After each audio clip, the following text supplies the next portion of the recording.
C++ programming tutorial.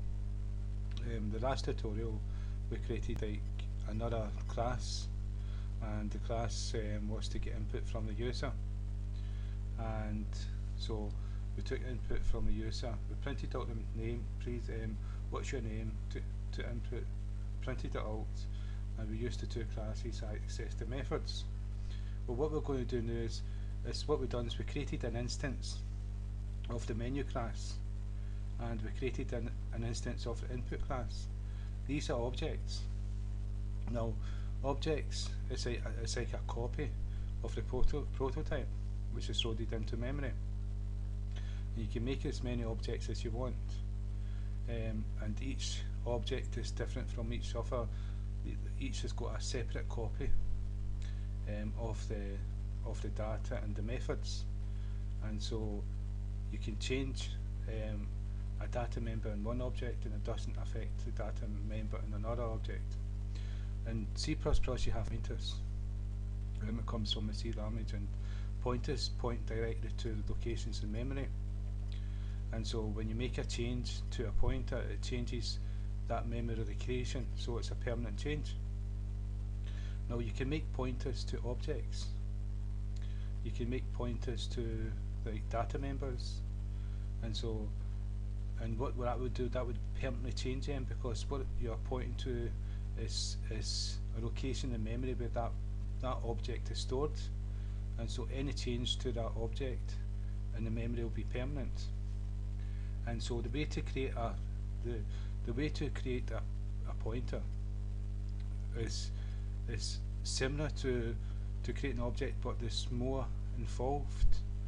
You've got to create an object of the class that you want to point to, and then you've got to turn that object into a pointer. You create a pointer, and then there's 3 different steps. Like, I've created this object of input, and what I will show you is I'm going to create another object of input, and we're going to call it second in.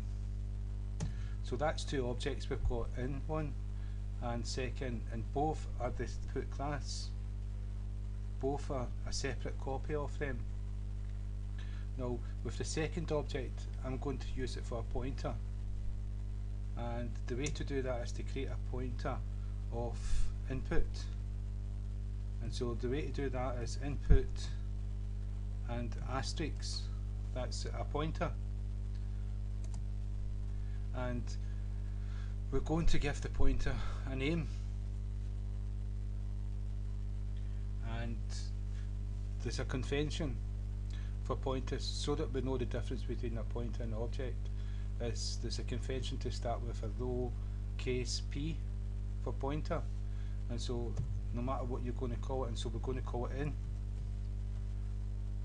and so that's us created a pointer, and we've given the pointer a name to access it with. And you want to make it null, so you add 0 to it. And so the next part to do is have the pointer pointing to the object that you created. And so what you would do is the p in equals second in, sec in.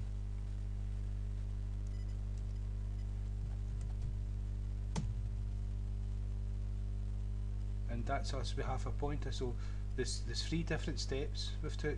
Well, you've only took 1 step to make an object.